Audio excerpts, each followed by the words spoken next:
Buenas tardes a todos, un placer darles la bienvenida nuevamente en este ciclo de almuerzos académicos de la facultad, el segundo del año. Como ustedes saben, es un espacio que empezamos a construir hace un tiempo y en el que todos participamos para que el tejido sea cada vez más fuerte, más resistente, más enriquecido. Es el lugar de encuentro de los profesores de la casa, de profesores de distintas asignaturas, de amigos de la vida y de amigos que se hacen en este tipo de encuentros. Como siempre, después de comer un ratito, tenemos un orador. Esta vez el orador es el doctor Juan Antonio Travieso. Juan Antonio es, como todos saben, profesor titular de Derecho Internacional Público y Derechos Humanos y Garantías, una ruta que hemos compartido porque son las mismas materias que yo enseño, y es también el director del Departamento de Derecho Público 2. Juan tiene una vida en esta facultad, tiene una trayectoria en esta facultad con posiciones jurídicas, con construcción de nuevas generaciones de hombres y mujeres que trabajan en las áreas en las cuales él es profesor, dirigiendo proyectos de investigación, y también con trabajo en la función pública y privada en la Argentina. Así que para nosotros es un placer decirle a Juan Antonio que es bienvenido como orador de este almuerzo. Su título es muy Juan Antonio. Nosotros hablamos castellano, Juan Antonio lo hace un poco más complicado, pero igual todos le entendemos. Hoy va a ser más complicado. Muy bien. El título de la locución de nuestro amigo Juan Antonio Travieso es Los conflictos del derecho en la encrucijada, confluencias, alternativas y armonía. Juan, te damos la palabra por 30 minutos y después abrimos a preguntas. Gracias a todos.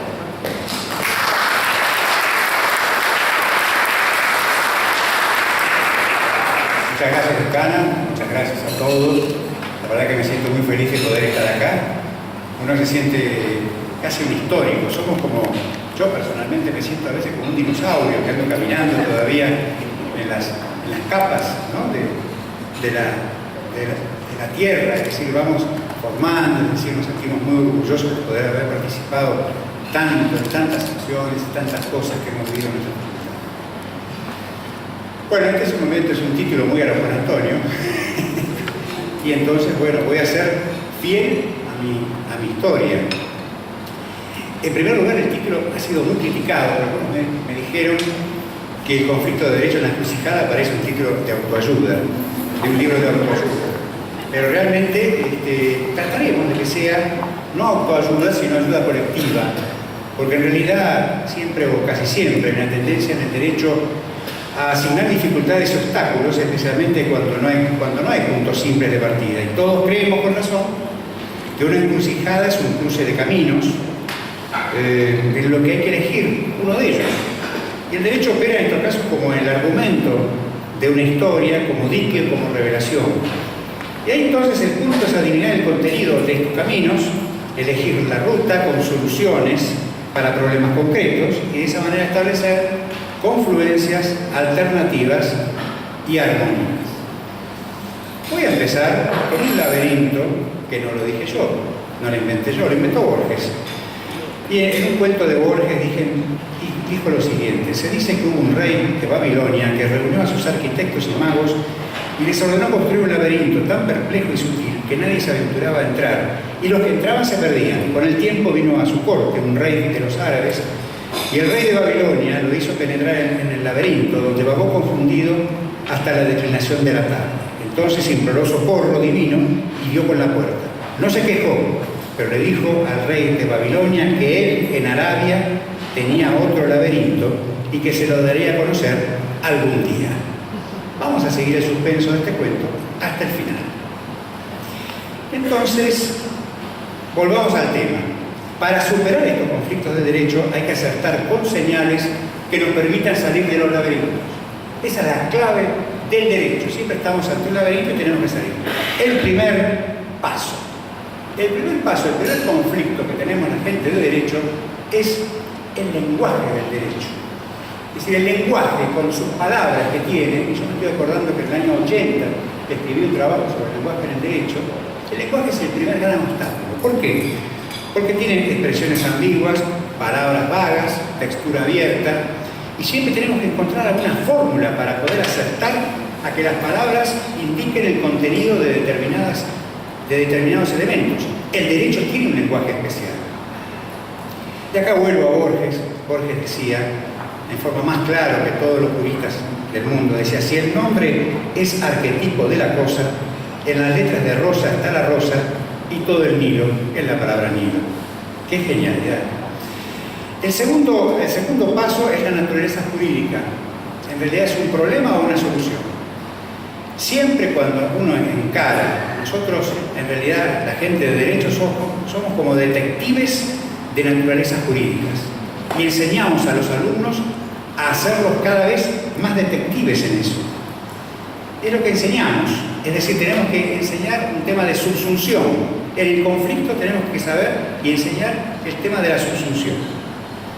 Y entonces, en realidad, tenemos que ordenar un conjunto de cosas desordenadas. Si fuera ropa, la ordenaremos por tamaño, por color, por textura, invierno, verano. Es una tarea clasificatoria en la naturaleza jurídica para evitar el desorden.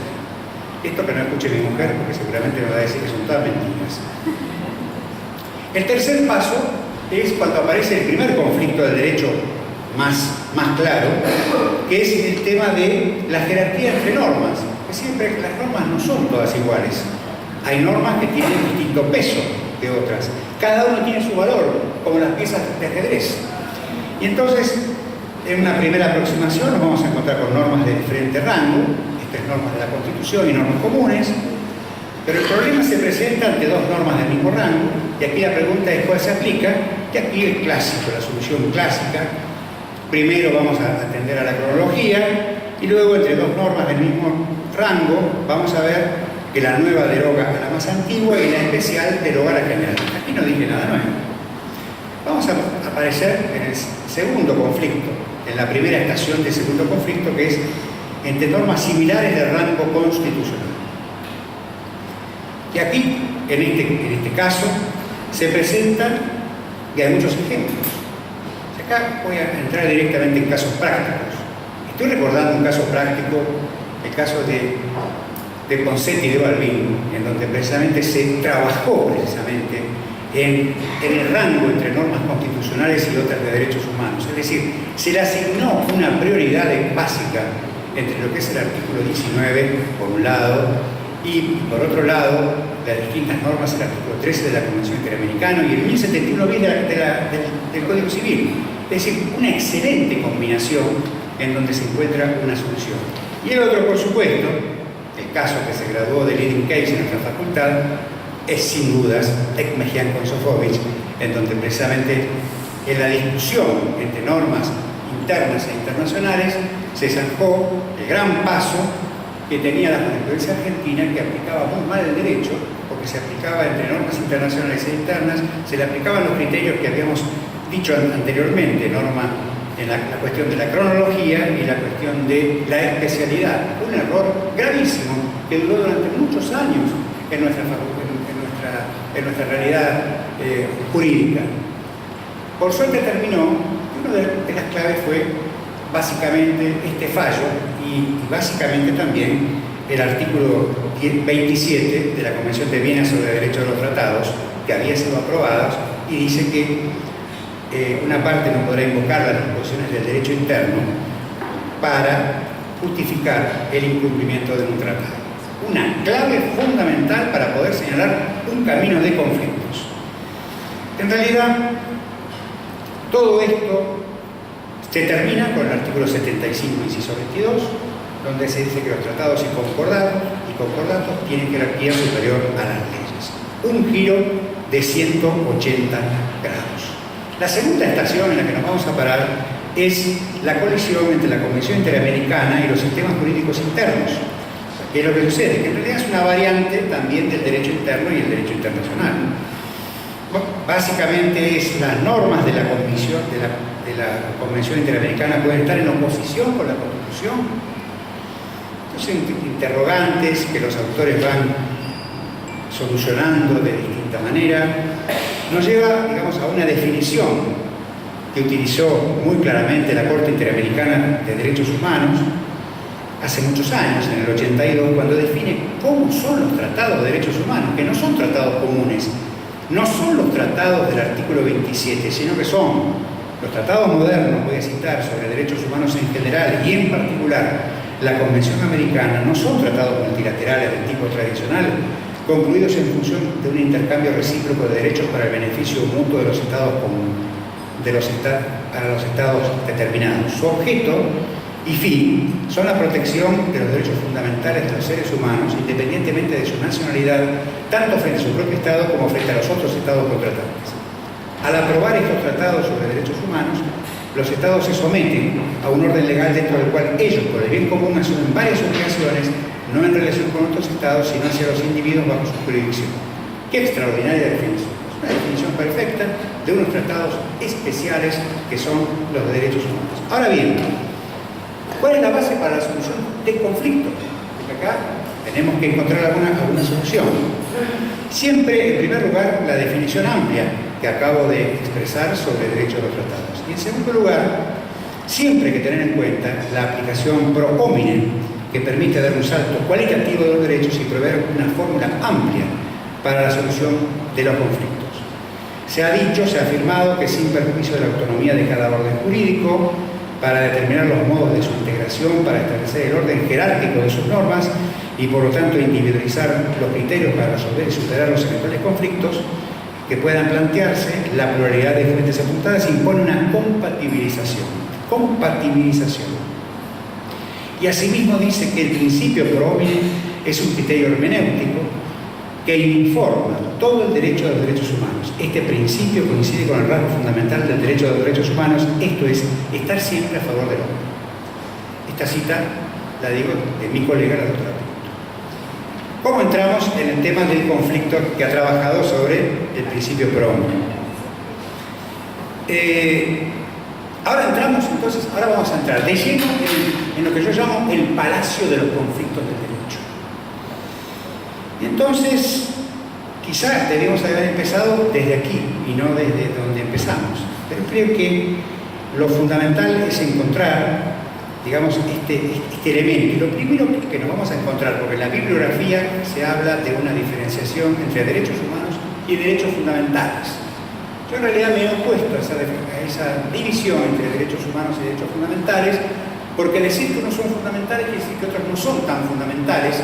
Yo prefiero la definición de derechos humanos, aunque en el curso de esta presentación voy a utilizar también la palabra derechos fundamentales. Pero en la bibliografía, sobre todo en este tema de conflictos, se utiliza muchísimo la palabra derechos fundamentales. Vamos a ver las posiciones vamos a ver ahora los conflictos en blanco y negro. Es decir, ¿cuáles son las posiciones? De acá se ha dicho, entramos en pleno conflicto, que el conflictivismo consiste en un modo de razonar que presenta ciertos casos relativos a derechos humanos como conflictos entre esos derechos o entre derechos y bienes públicos y no simplemente entre pretensiones de los litigantes o de un ciudadano frente a un órgano del poder público. El punto de arranque de todo este tema trata sobre una concepción de tipo estructural y filosófica, esto es, si los derechos humanos constituyen una categoría heterogénea y si existen derechos que resultan incompatibles entre sí. La pregunta es ineludible. Esto significa que admitir un derecho puede significar restringir o suprimir el otro. La otra pregunta es si los derechos y libertades son complementarios o bien incompatibles. ¿Es necesario realizar una opción o un orden de prioridad entre derechos? Este tema fue objeto de estudio por parte de Norberto Bobbio, que concluye que no es posible una respuesta o una síntesis definitiva, sino como mínimo un compromiso. Vamos a pedir un compromiso. Así pues, entonces, se presentan dos visiones, la de quienes sostienen el conflictivismo entre los derechos en pugna, y la de quienes en cambio postulan el coherentismo o compatibilidad de los derechos, procurando su armonización. Y acá voy a convocar a alguien que está siempre presente con nosotros, está siempre presente, que es Germán Vidal Campos, que le encontró una solución, una primera base para la solución, Dice, es claro que es el hombre con su dignidad, con su naturaleza, con su personalidad, el que propone la materia de los derechos humanos. O sea, que es el que enfoca la primera luz sobre este camino. Y por otra parte, para ir consolidando y avanzar en el camino, hay varias tesis que van a encontrar este tema. Distintas tesis para solucionar los conflictos. Las tesis son la de la jerarquización de derechos, la tesis de la ponderación y la proporcionalidad. Voy a convocar acá también a otra persona que está siempre presente con nosotros, porque el que trabajó en jerarquización fue Miguel Egmegián, que fue el que ideó el tema de la jerarquización, así que lo vamos a convocar, está presente con nosotros, está siempre presente. Y Egmegián consideró que cada derecho subjetivo es la protección jurídica de uno de varios derechos. Y luego afirma que toda teoría de los valores supone que ellos se encuentran ordenados jerárquicamente. En consecuencia, se puede concluir que los derechos se encuentran ordenados. Y una vez formulado, entonces, los estructura de manera de jerarquía, los ubica en una especie de, digamos, de peldaños, y entonces a través de eso va encontrando la solución. Otros autores han considerado que alternativamente se ha planteado como un método idóneo de interpretación el llamado balancing test, que es frecuentemente utilizado en el derecho estadounidense, o ponderación de los derechos aparentemente enfrentados. Según se ha dicho, los expositores procuran sopesar los derechos en juego. Es la famosa balanza del derecho. Entonces le voy colocando en cada balancita lo que corresponde a cada caso. Por regla general, se ha criticado a los partidarios de esta tesis por no proporcionar criterios para la ponderación, no nos dan una lista de elementos para ponderar. O sea, no hay una nómina de criterios que nos permita. Entonces, por eso es que otros autores entonces van a lo que se denomina el contenido esencial. Es decir, tenemos que atacar el contenido esencial de los derechos, es decir, a los efectos de determinar no el peso concreto, sino para apreciar cuál es más importante, cuál debemos aplicar en el caso concreto. Acá entonces enfocamos el caso. Entonces, se ha considerado que la clave es, la pregunta que nosotros nos hacemos es si realmente el derecho es todo una suma de conflictos. Hay conflictos en la vida, pero en el derecho precisamente no hay tanto conflicto. La regla no es el conflicto. La regla no es el problema, sino la solución. Porque en realidad, en la colisión de derechos, se ha planteado que la regla general es la conciliación y la resolución, que es lo que hacemos todos los días nosotros, los abogados. Y ahí entonces la clave es promover derechos más nucleares, configurativos de la personalidad de cada sujeto, para desde allí irradiarlos hacia los derechos corticales, hacia los derechos superficiales, que son los que van a atender. Otro punto de vista ha sido el de la proporcionalidad, que opera en distintos sistemas. ¿Cuál es la síntesis entonces? El sistema de la jerarquización, otros autores lo del contenido esencial, lo de la proporcionalidad. El asunto es la realidad de cómo solucionar los conflictos entre ellos, y entonces lo importante es que no hay soluciones a priori, sino que hay que atender a las circunstancias del caso concreto. Ahora vamos a entrar entonces el conflicto al rojo vivo en un caso concreto. El conflicto al rojo vivo es la tensión entre privacidad y acceso a la información. Es decir, todo lo que dijimos vamos a ver cómo se aplica en la realidad. ¿Qué es lo que sucede? Vamos a entrar en el borde del volcán, es decir, lo que se llama el borde del volcán. Y entonces acá la clave es la cuestión planteada, nos ubica entre el dilema de elegir en cada caso entre el derecho a la protección de datos o el derecho de acceso a la información, es decir, la privacidad o el acceso a la información. En los casos de concurrencia de derechos o de conflicto de estos, la labor del intérprete debe centrarse en pensar cada uno de los hechos en juego desde su contenido. Y entonces tenemos que aplicarlos en el caso concreto. El tema es descubrir el equilibrio, la armonía, y se considera que debe atenderse a la diferente naturaleza de la información de que se trata en uno y otro caso.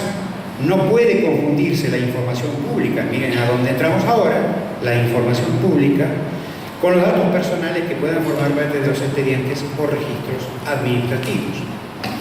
La conclusión es que es evidente que el ejercicio de derechos de acceso a la información pública, si no respeta el límite de la información privada, desvirtúa su fin y además que el núcleo duro determinante del derecho a la protección de los datos personales es la dignidad humana. O sea, es un derecho humano y tan igual y tan característico como es el acceso a la información. Mientras que el derecho de acceso a la información pública se sustenta en la transparencia connatural a la servicialidad de la administración. Entonces, bueno, la clave es que se ha considerado que los datos personales que obren en poder del Estado son en principio información reservada y por lo tanto no podrían accederse a ellos a través de este procedimiento de acceso. Metodológicamente, a los métodos de jerarquización o ponderación o balance se le incorpora la propuesta alternativa de ajustamiento de derechos, vía que propone armonizar estos derechos a través del contenido. A esta altura de la exposición no hay dudas, y quiero ser claro en esto, acerca del reconocimiento del derecho de acceso a la información pública como derecho humano, punto con el que no discrepamos.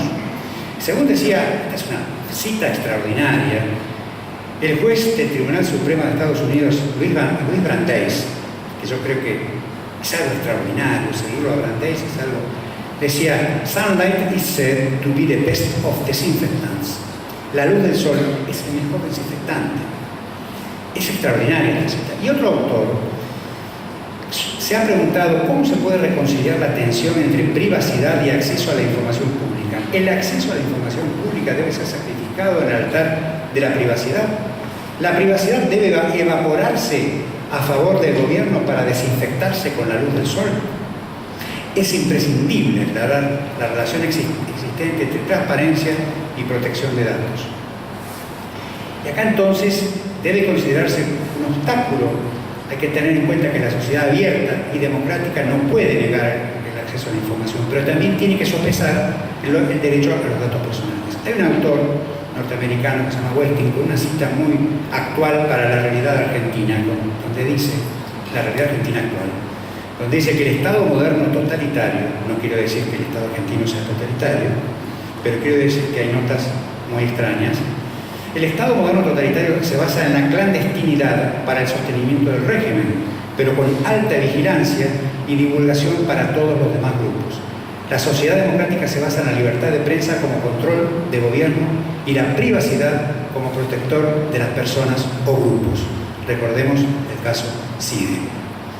Estoy recordando también un concepto muy amplio de mi querido amigo Michel Gentó, expresidente de la Comisión Nacional de Informática y Libertades, cuando dijo que el hambre por la transparencia por un lado y la preocupación por la protección de la vida privada por el otro son dos formas de protección contra el Estado leviatán que tienen el objetivo de restablecer el equilibrio entre el ciudadano y el Estado. Estoy pensando en aquella cita que dice que la mejor forma, lo que decía Brandeis, el mejor ciudadano, el mejor político es el hombre común, decía Brandeis. Qué extraordinaria cita. ¿Qué pasa con la jurisprudencia internacional en la tensión entre el derecho a acceso a la información, especialmente en la Corte de Derechos Humanos? Hay varios casos.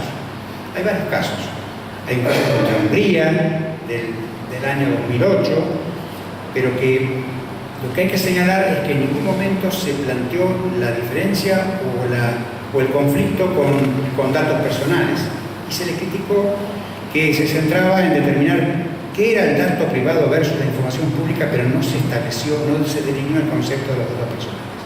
Otros casos también de la Corte Europea fueron el caso Guerra con el Estado italiano, que determinó que el Estado italiano había violado el derecho a la vida privada y familiar por no proveer a los damnificados de información esencial que les hubiese permitido evaluar los riesgos que ellos corrían si seguían viviendo en Manfredonia, en un asunto sobre cuestiones de ambiente.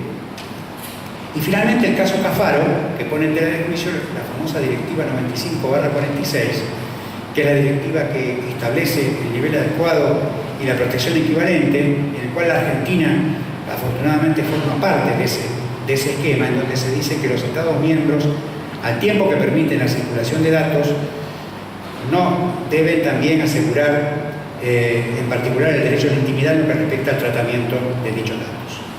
¿Qué pasa con la jurisprudencia de la Corte Interamericana? Hay un caso, que es el caso Claude Reyes, que fue del año 2005, en donde se planteó una demanda contra Chile sobre el acceso del señor Claudio Reyes y otros a la información que requería un comité de inversiones extranjeras en relación a una empresa forestal y un proyecto de deforestación que se iba a llevar a cabo en Chile. La idea fundamental ahí aparece en este caso el acceso a la información, pero lo que yo planteo, o lo que se plantea en la doctrina, es que en este fallo tiene relación con los aspectos referentes, digamos, al acceso a la información, pero no a la privacidad, y menos al conflicto que tiene con esto. Entonces, claro, acá uno se plantea, en este caso, como si fuera un ámbito dual.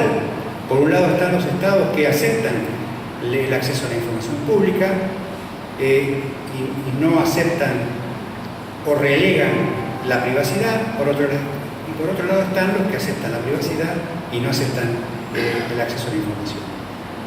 Para eso yo creo que el mejor ejemplo para poner es un caso que se planteó por parte de una ONG, CIPEC, Centro de Implementación de Políticas Públicas para la Equidad y Crecimiento, contra el Ministerio de Bienestar Social en la Corte Suprema de Estados Unidos, que es un muy buen ejemplo. Antes de eso, quiero decir un tema que es crucial, una serie de preguntas que todas nos podemos plantear. ¿Deben ser públicas las declaraciones de ingresos y bienes y actividades de todos nosotros? Y las de todos los empleados públicos y las de todos los ciudadanos. ¿Debe publicarse la identidad de todas las personas que perciben fondos públicos y los términos de los contratos y subvenciones? ¿Debe incluirse también el domicilio en dicha información? ¿Debe conocerse la identidad de todas las personas que actúan en nombre de la administración o se relacionan con ella para influir en sus decisiones? ¿Es razonable que pueda encontrarse toda esa información a tiro de Google? Es decir, a tiro de Google, que podamos obtener toda la información que puede desnudar absolutamente la privacidad de cada uno de nosotros. Esta pregunta, vamos a verlo ahora en blanco y negro en el caso. La actual CIPEC solicitó al Ministerio de Desarrollo Social el listado de beneficiarios de planes sociales, de los intermediarios que los adjudican y los datos de gasto, aplicación y ejecución de los programas Plan Nacional de Seguridad Alimentaria, Plan Nacional Familias, Desarrollo Local y Economía Social. El Ministerio se opuso a ceder dicha información, sustentándose básicamente en considerar que la individualización de los beneficiarios de subsidios podría involucrar aspectos privados o íntimos de la persona que el cedente debe resguardar. ¿Cuál fue la fundamentación? Muy brevemente. En primer lugar, la Corte va siguiendo el derrotero de varios fallos, el caso Urteaga, el caso Canora, el caso Costa y el caso PAMI, que son casos, el caso PAMI es el más nuevo. Pero en realidad la primera vez que la Corte Suprema va a tratar sobre este conflicto de derechos va a ser precisamente en este caso CIPEC contra el Ministerio. Es novedoso nuestro derecho, por supuesto, no solamente entre las normas de la Convención Interamericana, sino también de la Ley de Protección de Datos. O sea, va a tratar de establecer aquí una determinada ponderación, porque en realidad lo que va a decir es que se consideró relevante, aplicando el caso Claudio Reyes, que el derecho a la libertad de pensamiento y de expresión contempla la protección del derecho de acceso a la información bajo el control del Estado, y que esa información debe ser entregada sin necesidad de acreditar un interés directo para su obtención o una afectación personal. Se dijo también, según la Corte, que existe un importante consenso normativo en cuanto a que la legitimación para presentar solicitudes de acceso debe ser entendida en un sentido amplio. Y también se dijo que en este caso se aplicó una peculiar interpretación del artículo 11 de la Ley 25326, la Ley 25326, el artículo 11, establece que toda sesión de datos debe cumplirse con dos requisitos. En primer lugar, se debe tener el consentimiento de la persona y, por supuesto, que también el otro requisito es que se debe tener toda la información referente para poder efectuar la proporcionalidad del caso, es decir, no solamente el interés legítimo en este caso, sino también el consentimiento, los dos requisitos. Acá hay una cita muy interesante de la Corte cuando dice que la publicidad de la gestión estatal, o sea, la información a difundir sin restricción, debe atravesar todas las etapas del accionar público y decantar desde la norma general a todo lo que es su instrumentación particular, ya que solo así es posible prevenir en forma efectiva la configuración de nichos de impunidad. Y acá en el tema exacto nuestro dice La Corte toma partido, y toma partido por la jerarquización. Cuando dice que en la ponderación de los derechos, dice ponderación pero es jerarquización, que se encontrarían en conflicto en los términos planteados por el recurrente, debe prevalecer el principio de máxima divulgación de la información pública, sin perjuicio de que, si ulteriormente, con base a esta información no sensible, se verificase por parte de un tercero un comportamiento discriminatorio respecto de un beneficiario, se le deberá garantizar el acceso para que le puedan devolver todos estos temas. ¿Cuáles son las críticas? Sí. ¿Cuáles son las críticas que yo formulo a este caso? En primer lugar, que sacrifica el derecho a la protección de datos personales y la privacidad frente al derecho a la información mediante una jerarquización abstracta de derechos. En segundo lugar, deja sin efecto el requisito de licitud para la cesión de datos personales que habíamos dicho que según el artículo 11 establece estos dos requisitos de interés legítimo y consentimiento de la parte. En tercer lugar, considera erróneamente que el concepto de dato sensible abarca la protección de la privacidad cuando son dos cuestiones distintas. Por un lado, los derechos personalísimos y por otro lado, otra parte de derechos. En cuarto lugar, no otorga relevancia al derecho a la privacidad, que es un derecho igualmente legítimo e igualmente importante, sino que incluso considera paternalismo toda protección de la privacidad, con la cual por supuesto no estamos de acuerdo. Lo interesante del caso, en quinto lugar, es que la solución del conflicto de derechos era posible la solución. Estaba en reconocer la plena vigencia del requisito de interés legítimo y al mismo tiempo entregar toda la información, pero establecer medidas de tutela. No se puede entregar alegremente toda la información de planes sociales. Imagínense ustedes qué sucedería con las personas que tienen un plan social en el futuro, dentro de 15 años o 5 años, cuando mejoren de fortuna. ¿Cómo van a hacer estas personas para solicitar un crédito simple? No se lo van a dar. Es decir, prácticamente se ha estigmatizado a una parte importante de la sociedad. En otras leyes, precisamente el punto de vista inteligente es mucho más inteligente que el de la Corte. En la ley 26.206 de Educación Nacional se dice que el Ministerio de Educación, Ciencia y Tecnología, voy a leer la parte pertinente, la política de difusión de la información sobre los resultados de las evaluaciones resguardará la identidad de los alumnos, docentes e instituciones educativas a fin de evitar cualquier forma de estigmatización en el marco de la legislación vigente en la materia. Es decir, la ley ya previó la solución al conflicto. La Corte no estableció la solución. Es decir, no aplicó la ponderación, no aplicó ninguno de los criterios a los cuales yo me he referido. ¿Cuáles son las conclusiones? Las conclusiones es que la determinación como derechos humanos universales es trascendente para poder efectuar su atención a todos los seres humanos y también para verificar la coordinación y armonización. El conflicto de derechos debe enfocar el equilibrio, la armonización necesaria que debe existir entre los derechos humanos en su aparente conflicto ante normas, sin afectar los derechos de las personas, especialmente cuando se trata de aspectos de su vida privada. En estos temas yo a veces tengo la sensación de que, como decía, voy a utilizar, voy a citar a alguien que tiene 50 años de vida, que es, como decía Mafalda, dice, apenas uno pone los pies en la tierra, se acaba la diversión. Y por tanto, la salida del laberinto de conflictos es el de abordar de manera positiva la solución, de poner los pies en la tierra para poder encontrar esta solución. En este mundo de grandes cambios tecnológicos, todo está a tiro de Google, es difícil, si no imposible, entender esta relación entre ambos, el acceso a la información y la protección de datos personales de manera cerrada y rígida. La tarea consistirá en hacerse cargo de estos nuevos modelos en armonía y confidencia. Voy a plantear ahora el final del cuento que les debía. Primero viene el final del cuento y dos propuestas. Dijimos que había estado, el rey estaba muy enojado porque lo habían dejado en el laberinto. El rey del cuento del principio juntó a sus capitanes y estragó los reinos de Babilonia con tan venturosa fortuna que derribó sus castillos e hizo cautivo al rey que lo había encerrado en el laberinto. La venganza terrible. La neurona, como dice la doctora. Nuestra neurona. Lo amarró encima de un camello veloz y lo llevó al desierto.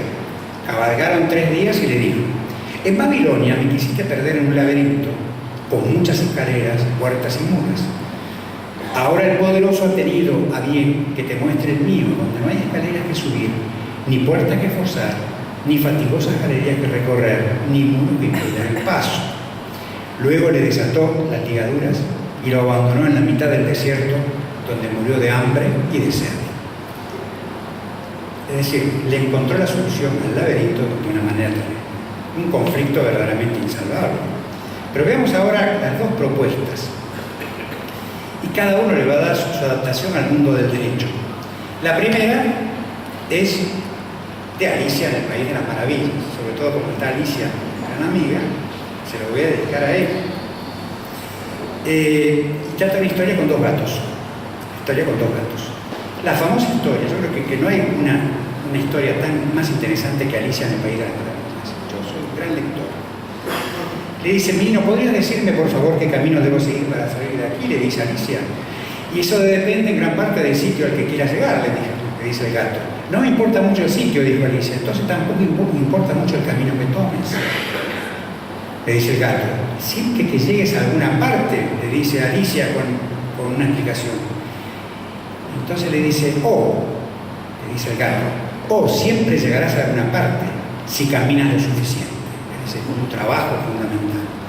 Y esta relación del gato con esta caminata, que decir que es lo que yo he invitado a poder transitar estos conflictos, nos ubica en otra historia, pero esta es de Kafka, que es tan simpático para nosotros por el proceso.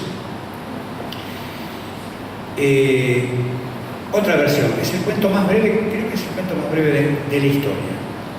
Dice: ay, dijo el ratón, el mundo se hace cada día más pequeño. Al principio era tan grande que le tenía miedo. Corría y corría, y por cierto me alegraba ver esos muros a diestra y siniestra en la distancia.